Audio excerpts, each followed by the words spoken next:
Buenos días, muchísimas gracias a todas las personas asistentes a este webinario.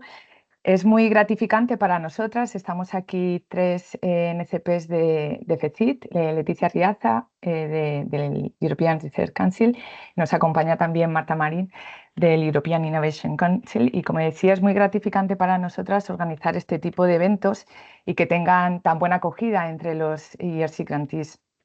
Y bueno, no solo tiene buena acogida, ¿no? el típico webinar que hacemos una vez al año de ERC Proof of Concept, sino que también tiene la propia convocatoria. Comentar muy brevemente que en los últimos resultados de POC 2024, los PIs en instituciones españolas han acogido 24 proyectos, que nos sitúa en una posición muy buena en el ranking, digamos, del resto de instituciones europeas. Siempre ocupamos una tercera o una cuarta posición, por detrás de países como Italia con 27 y Países Bajos con 29.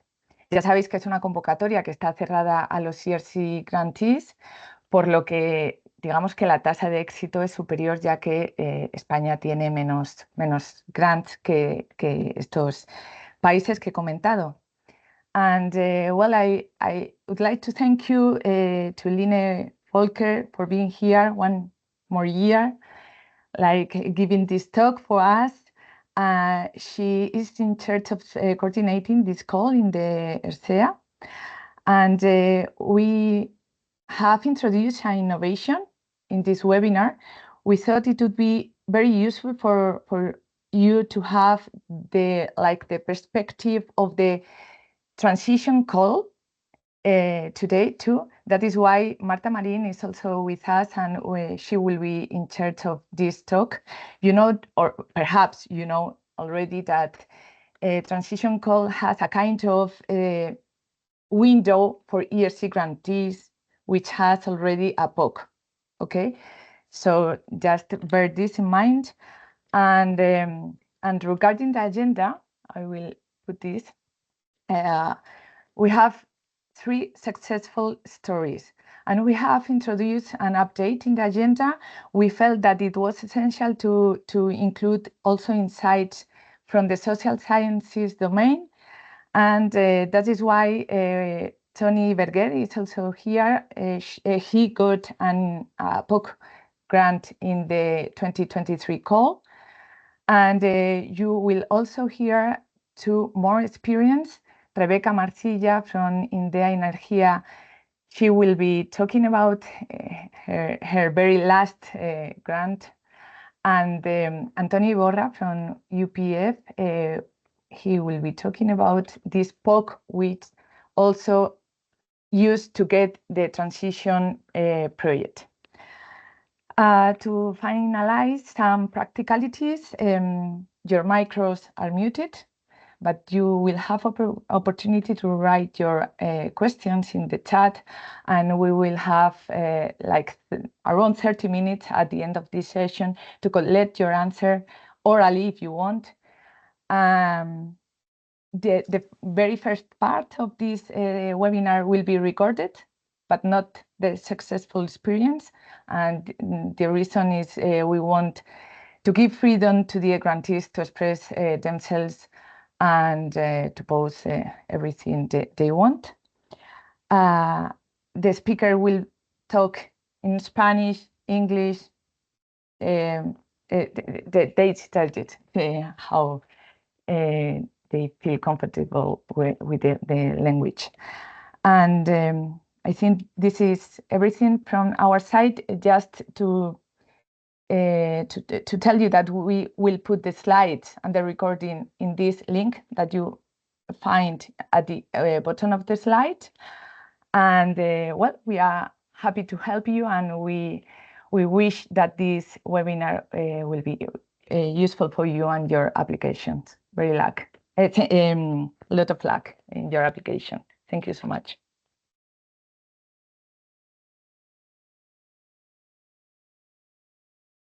So do you want, Estefania, that I take over? Yeah, please. Sorry. This point. Lynn, yeah. Okay, Thank you so much, Line, for being here. No, thank you for the invitation, and thank you everybody for joining. And I think it's a very good idea to link the ERC proof of concept with EIC Transition. I have also brought a few statistics on that today to show you that ERC grantees are very active in applying for EIC Transition and also very successful in obtaining EIC Transition grants. And just going to start sharing my... And you see it now, right? So if we're all good to go. So my name is Line Fröslund Folgers. I'm coordinating, as Stefania said, the ERC proof of concept call since 2019. I also have the assistant to the call here today, Joël Bison, who has been working actually since the very beginning of when this call was introduced with the ERC proof of concept. And I've been with the agency for since 2011, working on in the different calls and also on eligibility and scientific misconduct. So if you have any questions also related to other calls or other part of the program, you are also very welcome to post them. But today we'll be focusing on the proof of concept call, which is the supplementary funding for our ERC grantees that we have offered since 2011. Since 2019, we've been running the proof of concept call as under a lump sum funding model. So it has a fixed size of 150,000 euro and a duration for the activities of 12 months. And this is complementary funding is to allow our grantees to demonstrate that any idea funded coming out of the original ERC grant that has innovation potential or scientific, economic, and societal benefits to try to prove these ideas that it's viable. I said we have a duration of 12 months, but for administrative reasons, we are signing all proof of concept grant agreements for 18 months. And this is because by experience, we know that it does take a little bit time to get a project up and running, to get the right people on board. So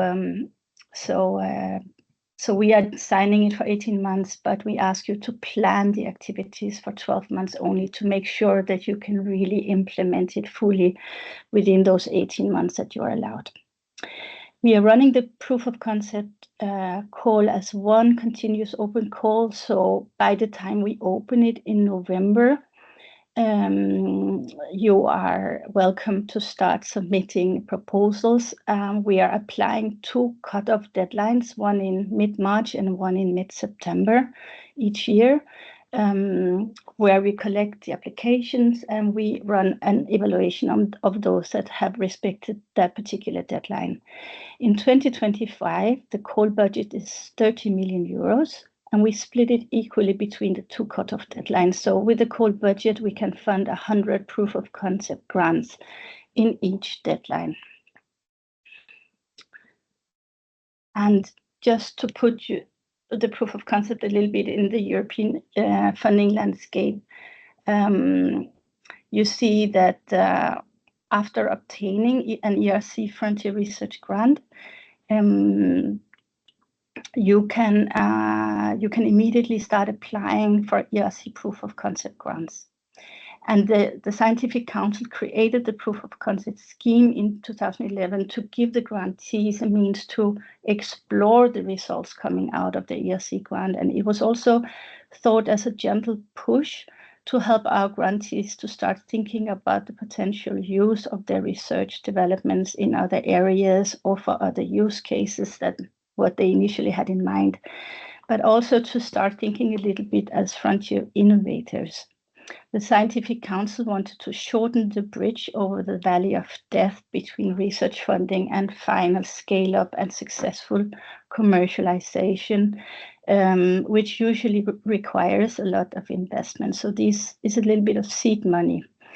And a POC grant allows a grantee to make their first exploration of their innovation ideas And with the creation of the EIC under Horizon Europe, the ERC POC grantees are given access to the EIC Transition Call, together with the EIC Pathfinder, FED Open, and since 2024 also to Pillar 2 of the Framework Program projects.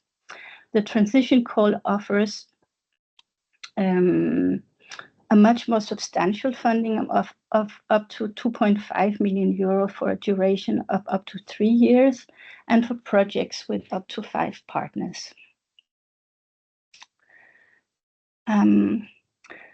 So as I said before, POC grantees have been very active in applying to the EIC Transition Call. So roughly 1/3 of the eligible POC grantees applied for an EIC Transition grant in 2022 and 23. So about 165 applications were submitted by ERC grantees for an EIC Transition in those years. The Transition Call has an eligibility window of approximately 3 years, starting when a POC grant has run for minimum 12 months. So in 2024, they had a deadline, a single deadline in September. So if by September in 24, a POC grant had been running for 12 months, our grantees became eligible to apply, and then they add a window of 24 months after that. So you do have some time to finalize your POC grant and to prepare your EIC Transition application. So these are the submissions and the results of all the EIC Transition calls that have been implemented since 2021. And the bottom graph shows that POC grantees have been quite successful at all transition evaluations, and that they have obtained about 50% of the transition funds. The latest results came out last week, or the week before last, on EIC Transition 2024, where 117 POC grantees applied, and they took 19 out of the 40 grants that were awarded. So a bit on the POC objectives and scope in Horizon Europe, because there were some changes when we went from Horizon 2020 to Horizon Europe. So while the objective remained at facilitating the exploration of the commercial and social innovation potential of ERC-funded research, the Scientific Council decided that there was to be applied less of a focus on achieving direct economic or social impact as a result of a proof of concept grant. This is in recognition of the nature of frontier science, that a proof of concept grant is quite small, being 150,000. So they enlarged the scope to include further research activities to explore the innovation potential of any idea proposed. We break down the evaluation, which is based on the sole criterion of excellence as for the EIC main course, but we break it down in 3 evaluation elements. So the first one is the breakthrough innovation potential of the idea. Secondly, the approach and methodology that is proposed by the applicant, and finally, the strategic lead and project management of the PI.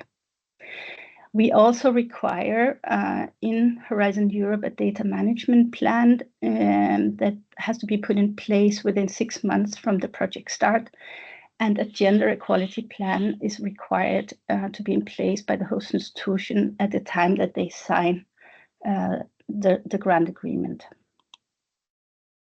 So which activities do we fund?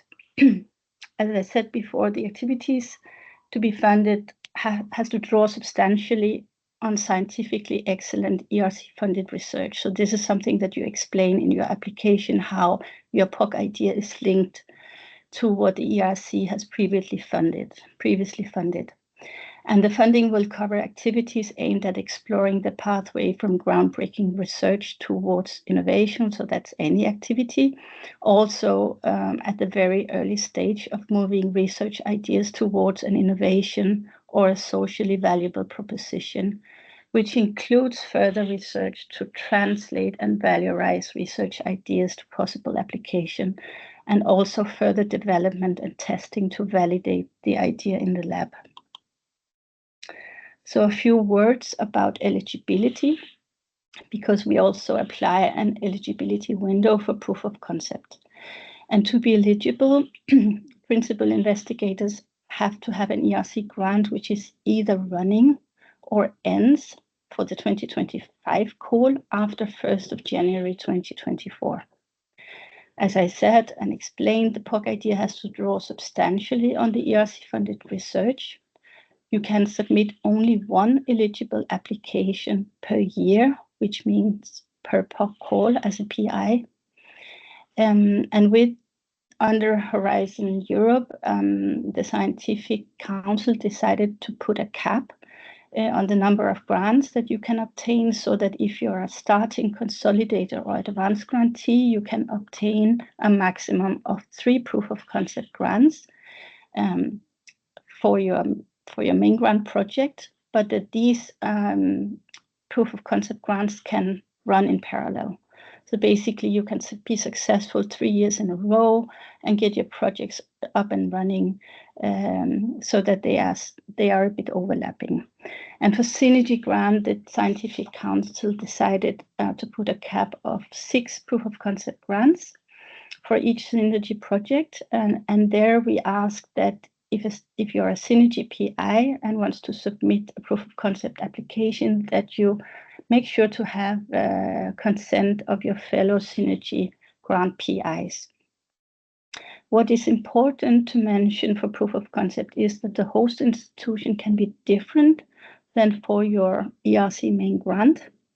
And we allow additional beneficiaries as we do for the ERC main grants. We also apply the same rules regarding portability of the POC grants as for the main grant. So you're allowed to move and bring to another host institution and bring your proof of concept grant with you. And the proposal is a 10-page proposal. We don't count the abstract, the references, or the risk mitigation table against these page limits.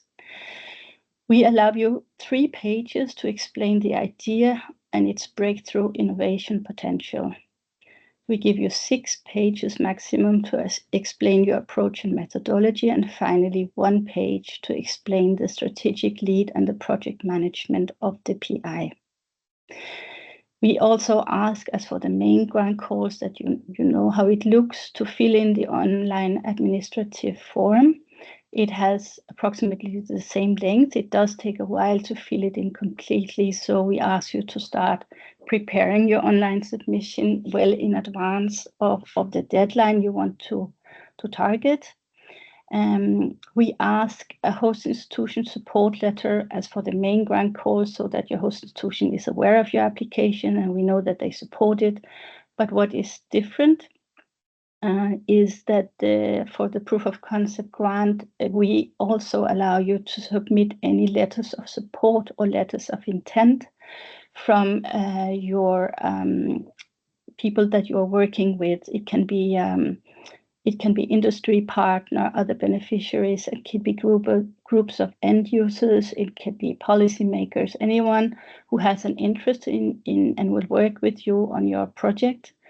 And these letters of support or letters of intent, they are read by the reviewers, so they are part of the evaluation. This is important to know.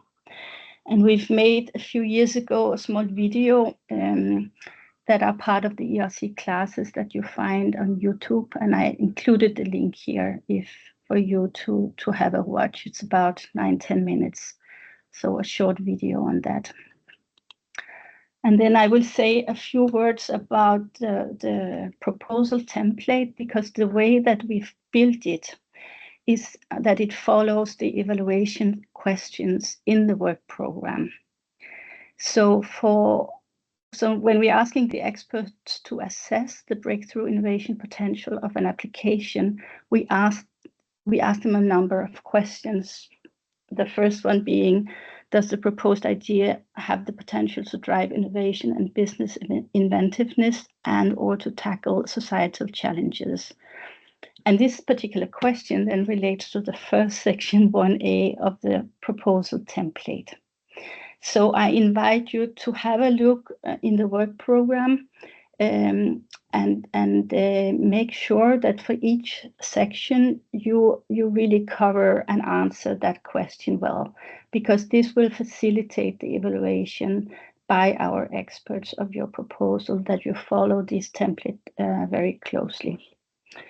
And I will not read out all the questions. I've just included it here so that you know exactly where to put the relevant information on the approach and methodology. Goes into section 1B, 1, 2, and 3, and finally on the PI that should be explained in section 1C.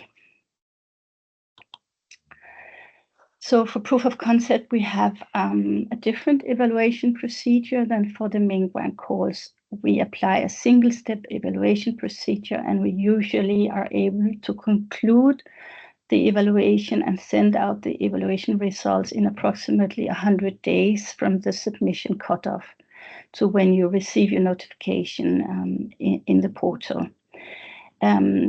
The evaluation is done remotely by 5 independent experts in technology transfer and social innovation. We basically have a panel of roughly 90 panel members that have a very broad expertise in these areas, and we make sure to match the backgrounds of the experts to the individual proposals that are submitted. But each proposal is read, they are all read by 5 independent experts, and they give each a mark and a comment to the 3 evaluation elements, and we have 2 pass marks, either very good or good, and a fail mark. So the panel does not meet to discuss. We base the ranking exclusively on the individual reviews. And to be ranked, a proposal has to pass all evaluation elements, which means it has to be given a pass mark by a majority of the experts, so a minimum of 3 out of the 5 experts who have done a reading across the 3 elements. And then we simply establish the rank list by the marks given by the experts to the 3 evaluation elements, where the breakthrough innovation element has the highest weight in the ranking, and secondly, approach and methodology, and finally, the PI, strategic management and strategic thinking and project management. And then the highest ranked proposals within the call budget for the evaluation are then main listed, and we create a short reserve list in case there are granting failures among the main listed projects, or in case we receive additional funding to the call. So I have a few tips for applicants before I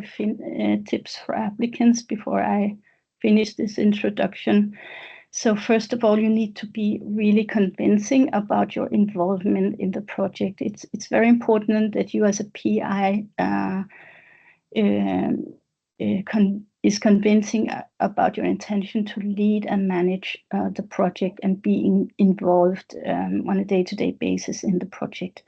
You need to know your competitors and describe the competitive landscape that you are operating within. So this includes the novelty in your specific idea or application. So how is it different from other solutions? And who are your end users? Who will benefit from your innovation when fully developed? And why would they choose your product or service above something that is already on the market? So in case you intend, if you have a commercially valuable innovation idea, you need to be able to describe your market. If you have a socially valuable proposition, what will be the expected impact of your project idea when it's fully developed?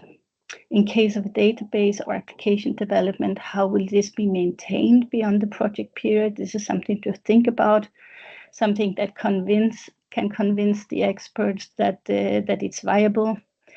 And in case additional funding or investment is needed downstream, how will this be pursued and through which channels? Since 2023, the Scientific Council decided that that our grantees who do not end up on the main list will receive a seal of excellence, proving the quality of the idea of their project, even when they're not funded, but when they pass all the evaluation thresholds. And this seal of excellence award is a certificate that is automatically uploaded together with your evaluation results when you receive the final outcome of the evaluation via the portal. Then RTD provides guidance as to where you as an applicant can search for funding of your project from other sources. I included here the link to the Seal of Excellence webpage. And then I have a few statistics, and I have to say, I will not show you the final 2024 statistics because we first need to give this to the Scientific Council, which will happen in a few weeks. But I included here the POC 2023 results across the 3 deadlines that we were running until 2023. And the first slide shows you the funded proposals by panel of original grant over the 3 deadlines. And it basically pretty much mirrors also the number of applications that we have within the different domains and panels, where we do receive many applications from P5, synthetic chemistry and materials, P7, systems and communications engineering, and P8, products and processes engineering. Some of these also now lies within the new P11 panel. So even if here it looks very low, basically the area is within the new P11. And sorry, then for the life sciences panel, we usually have many applications from LS4, organ and tissue physiology, LS6, LS9, human diseases, and LS7, human diseases, and LS9, which is applied biotechnology. And within social sciences and humanities, SH2, political science, international relations and law, and SH5, which is text and concepts.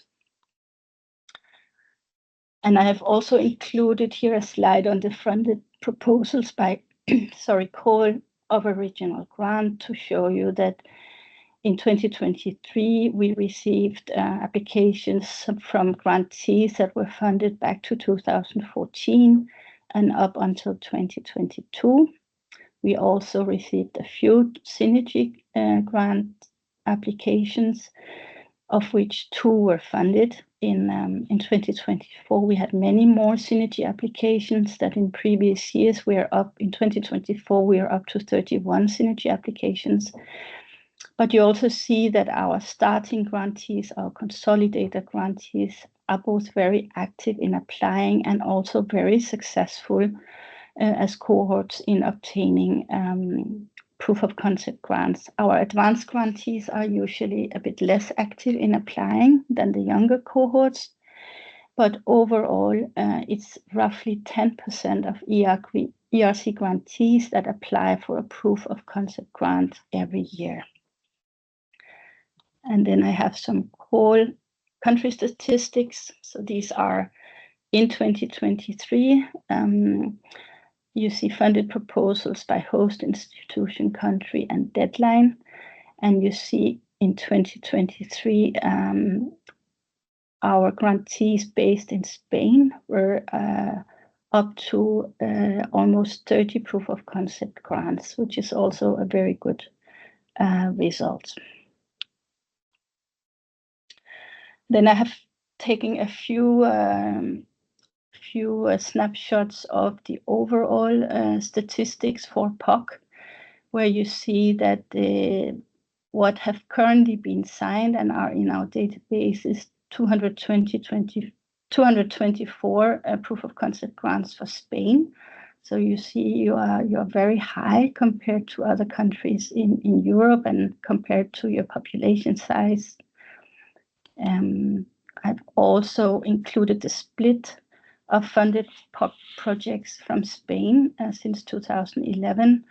And we see that in Spain, Spanish host institutions, PIs of 13 different nationalities are working on proof of concept grants, and almost 23% of these are female applicants. The low number in 2024 does not reflect the number of grants obtained, but these are the grants that have been signed already. So those are the grants that are in the database.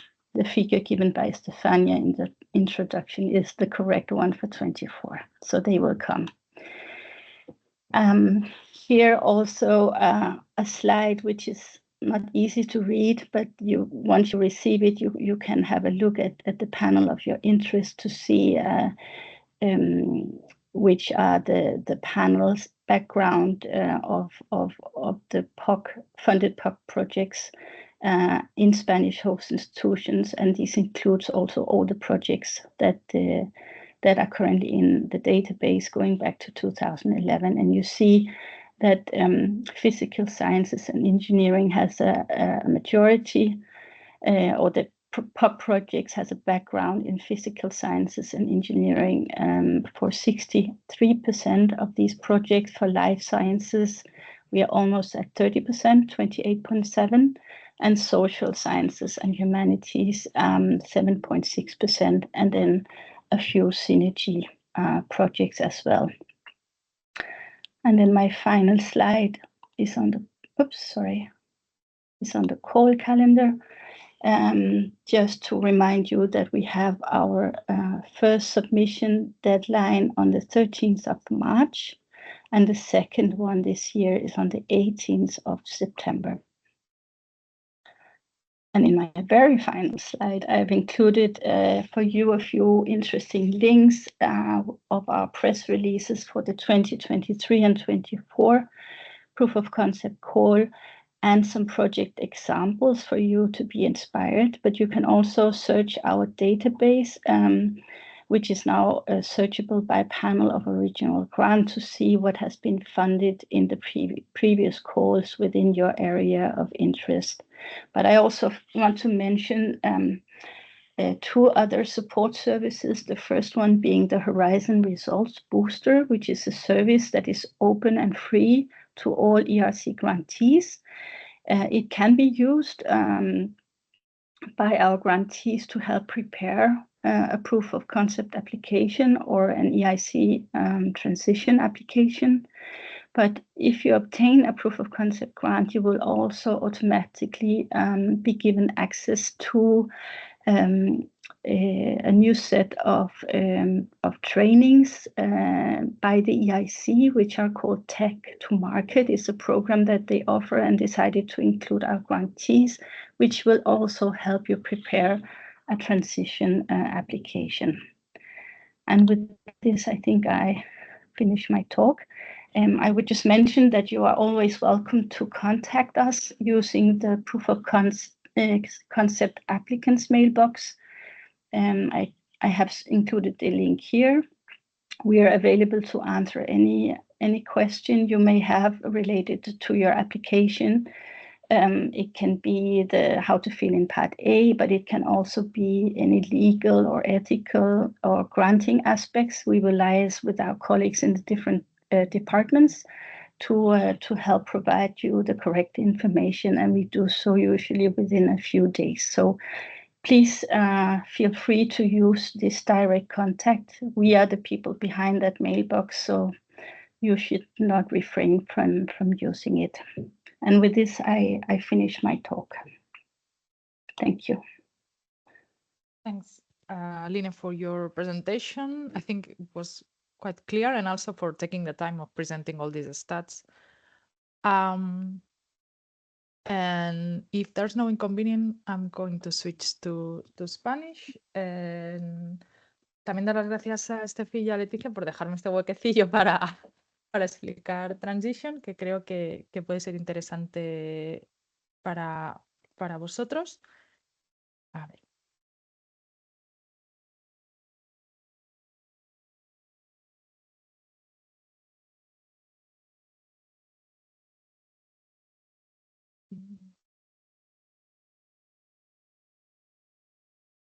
¿Veis bien la presentación? Vale, así. Pues un poco, Line ya ha empezado a contar un poco, pero bueno, el Consejo Europeo de Investigación estáis en el pilar 1 y hola, ahora venimos nosotros del Consejo Europeo de Innovación, que estamos en el pilar 3, en el pilar de Europa innovadora. Voy a contar un poco qué es el Consejo Europeo de Innovación y luego pasaré a contar algunos detalles sobre la convocatoria. Para empezar, el Consejo Europeo de Innovación es nuevo, relativamente nuevo, comparado con el ERC, es desde el programa Horizonte Europa. Y anteriormente, la convocatoria Pathfinder, que sería para estos TRLs iniciales, y Transition estaban en el pilar 1, no muy lejos. Como veréis, hay bastantes paralelismos entre lo que es una convocatoria Pathfinder con lo que es un ERC. Y digamos que cuando lleguéis un RC más un POC equivaldría bastante a lo que es un Pathfinder. Y os dejaría esta puerta abierta, estaríamos en este mismo punto para aplicar para el Transition. Tiene un presupuesto total de 10.000 millones comparado con los 16 del RC, presupuesto un poco menor. También se prevé que en los próximos años haya incrementos, pero por ahora este es el presupuesto que tenemos para todas las convocatorias. Dan soporte el Consejo Europeo de Innovación a todo el rango de investigación, desde estos primeros estadios de investigación, estos TRLs muy bajitos, hasta ya llegada a mercado y inversión. Aquí tenéis los diferentes pasos que tendríamos en EIC Pathfinder para estos consorcios iniciales, estos TRLs muy bajitos. Luego pasaríamos a un Transition, que como ha comentado antes, las subvenciones son de unos 2,5 millones de euros, que nos va a permitir validar esta tecnología en un entorno relevante y también validar el mercado. Es muy importante este mercado que nosotros podamos tener. Y luego pasaríamos al acelerador. Aquí ya serían las empresas, las pymes, las que aplicarían y pueden tener grants o incluso obtener financiación. Y hay estos otros complementos o satélites, como ha comentado, los Business Accelerator Services y los Program Managers, que son estos expertos que mantienen un portafolio de proyectos en ciertas áreas temáticas que son relevantes para la Comisión Europea. Cuando vamos transitando de Pathfinder Transition Acelerador, el componente de investigación disminuye y va aumentando la validación comercial y tecnológica. El objetivo final, generar estas empresas unicornio. Algunas estadísticas, pues bueno, desde que tenemos el Consejo Europeo de Innovación se han conseguido 8 empresas unicornios, son aquellas que facturan más de 1.000 millones de dólares sin entrar en bolsa, y 150 centauros, que serían aquellas que están valorizadas en 100 millones de euros. Por lo tanto, bueno, poco a poco vamos dando estos pasos. Lo importante, que la tecnología que estamos desarrollando en el marco de Horizonte Europa no quede en un cajón, sino que realmente tengamos este potencial a nivel europeo de llevar y ser líderes en innovación. Está abierto a cualquier. Son programas que pueden tener y tienen algún componente de cerrado, de challenges, de estos retos que nos propone la comisión, pero en su mayoría tienen las modalidades abiertas. Y más o menos esta es la distribución de las temáticas. Como veis, la mitad más o menos de la financiación es para temáticas biosanitarias, pero pues, se pueden financiar, como también sucede con el ERC, cualquier otra de las temáticas. Y luego tiene todos estos, este soporte adicional para los investigadores. Ha comentado Line que sois elegibles para el Tech to Market. Es muy importante porque aquí lo que os van a dar es toda una serie de coaching, de entrenamiento, de cursos que os van a permitir hacer esta transición de academia más a emprendimiento. Y os van a ayudar también, muy importante, a preparar la propuesta. Como veréis, más allá del componente de describir esta innovación disruptiva, tiene muchos detalles de cómo vamos a hacer el mercado, cuál va a ser nuestro público objetivo, este business plan incipiente que daré algunas pinceladas al final.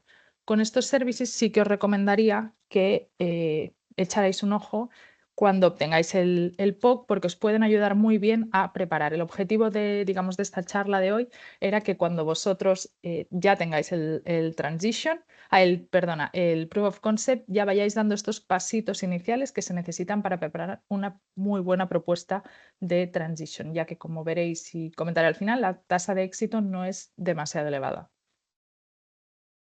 Y ya centrándome un poco más en lo que sería la convocatoria, aquí lo que nos piden en el EIC Transition es esta maduración, por un lado, de la tecnología, realmente esta tecnología, este desarrollo tecnológico que hemos hecho en el marco de los proyectos anteriores, en este entorno relevante funciona, hay que hacer algún ajuste, cómo se comporta, pequeñitos pasos que vayamos dando, por ejemplo, si estamos creando, tenemos una nueva una nueva terapia, esta validación in vivo, cómo vamos asegurando esta seguridad de los productos, etc. Y por otro lado, de manera paralela, no tenemos que olvidar esta otra parte, cómo vamos llevando el modelo o definimos esta estrategia comercial y este potencial mercado. Por lo tanto, nuestro punto de partida tiene que ser esta prueba de concepto in lab,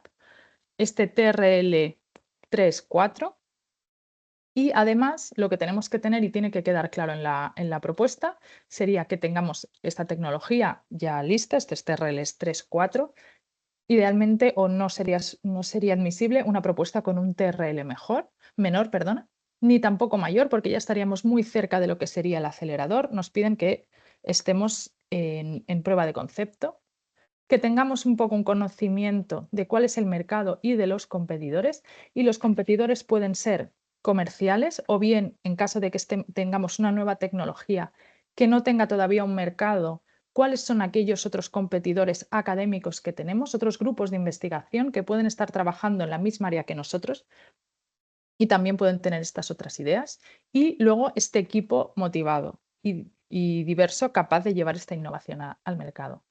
Todo esto nos llevará a través de este proyecto al punto final, que sería este TRL ya en 6.5.6 en un entorno relevante y toda una estrategia de comercialización viable y atractiva.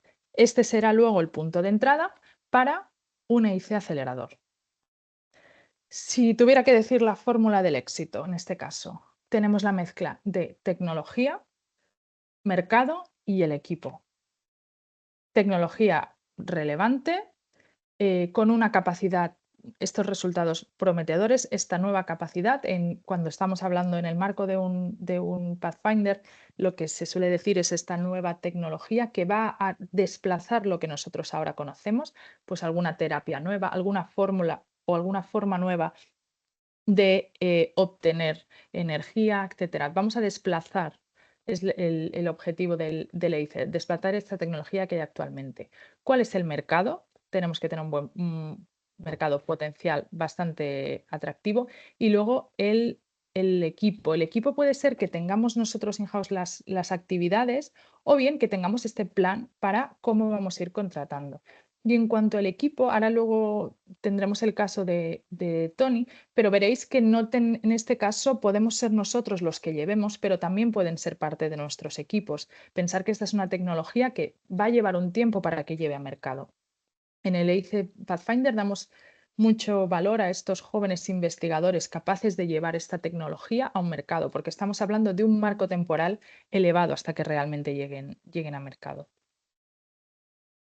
A nivel de TRLs y BRLs, os he dejado unos cuantos enlaces aquí para que veáis, pero lo que más o menos hasta donde se esperaría llegar son estos niveles. Aquí tenéis en Business Glossary, por si no estáis tan familiarizados con lo que es la escala del BRL, pero más o menos tendría que ir acompañando. Y para generar este BRL, este Business Model incipiente que nos van a pedir en la propuesta, recordar que tenéis los Tech to Market y los servicios que os van a permitir formaros y tener la información y detalladamente cómo se tiene que hacer este business plan incipiente. Características de la convocatoria. Nos podemos presentar a nivel de monobeneficiario, consorcio de 2 entidades de 2 Estados miembros o países asociados y consorcios de hasta 5 integrantes. Podéis tener spin-offs que sean entidades afiliadas y podéis también tener este plan de creación de la spin-off durante el proyecto. La funding rate es del 100% y serían unos 2,5 millones máximo, la duración pues entre 12 y 36 meses.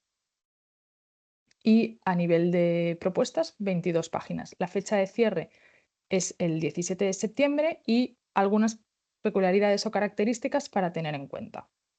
Primero, a nivel de elegibilidad. Son elegibles los proyectos que vienen de Horizonte Europa o que se están financiando en Horizonte Europa o H2020, con la intención esa de que no se nos quede la innovación, estas ideas disruptivas capaces de crear mercado en el cajón. Y también de ayudar, como comentaba y enseñaba muy bien Line, a superar este valle de la muerte. Por lo tanto, propuestas de ERC Proof of Concept son elegibles. Si son en base a proyectos activos, 12 meses desde la fecha de empiece del proyecto, y si son proyectos completados, tienen que no haber pasado más de 30 meses desde la fecha de fin del proyecto. En la página web de la EIC Transition cuelgan ellos también una lista de proyectos elegibles. Y otra opción que nos dan es que nosotros no estemos interesados en llevar esta innovación a mercado, pero haya algún otro grupo de investigación, alguna entidad que sí que quiera llevar esta innovación al mercado y por tanto le daríamos una commitment letter y ellos podrían explotar. En cuanto al lump sum, voy un poco mal de tiempo, así que esto ya lo han comentado Line y puede que esté, y si no, mis compañeras hay una página web dedicada de la comisión al lump sum, pero básicamente vamos a generar esta propuesta ya con el budget para cada uno de los paquetes de trabajo y a medida que los vayamos completando nos van a ir dando el dinero, no es a través de costes reales. El proceso de evaluación tendríamos una fase primero remota y luego la fase de entrevistas. En la fase remota, lo que nos van a evaluar, los mismos criterios de excelencia, impacto e implementación que en las otras partes de Horizonte Europa. Y aquí lo que es importante que tengamos en mente, os he puesto aquí una diapo con cuáles son las debilidades y las fortalezas. Es importante que quede muy clara cuál es esta innovación disruptiva, cuál es el equipo que tenemos o que vamos a crear y que conozcamos muy bien el mercado. Estos 3 ítems que os he dicho que eran la fórmula mágica para conseguir la propuesta. Y luego tendríamos la fase de entrevistas, que tendríamos primero un pitch de 10 minutos y luego 35 minutos de propuesta, de preguntas y respuestas. Es importante y lo he incluido aquí, aunque es un paso más lejano, porque las personas que vayan a la entrevista, como máximo 5, tienen que estar mencionadas en la propuesta. Y también, si estáis en una universidad, es importante en este tipo de convocatorias que habléis con las oficinas de transferencia tecnológica e incluso que de alguna manera queden mencionadas en la propuesta. Si nuestra opción elegida de explotación va a ser crear una spin-off, y en el marco del transition sí que es interesante que los incluyamos, ya que ellos serán los que en un primer momento serán los exploitation managers y serán los que nos facilitarán esta transición. Es muy interesante que luego en las entrevistas ellos vayan para que demuestren de cara al jurado que se va a hacer la creación de la spin-off, no va a tener problemas, los tiempos que se van a hacer, cuál va a ser cómo se va a negociar esta spin-off y los acuerdos de IPR entre la universidad y los investigadores.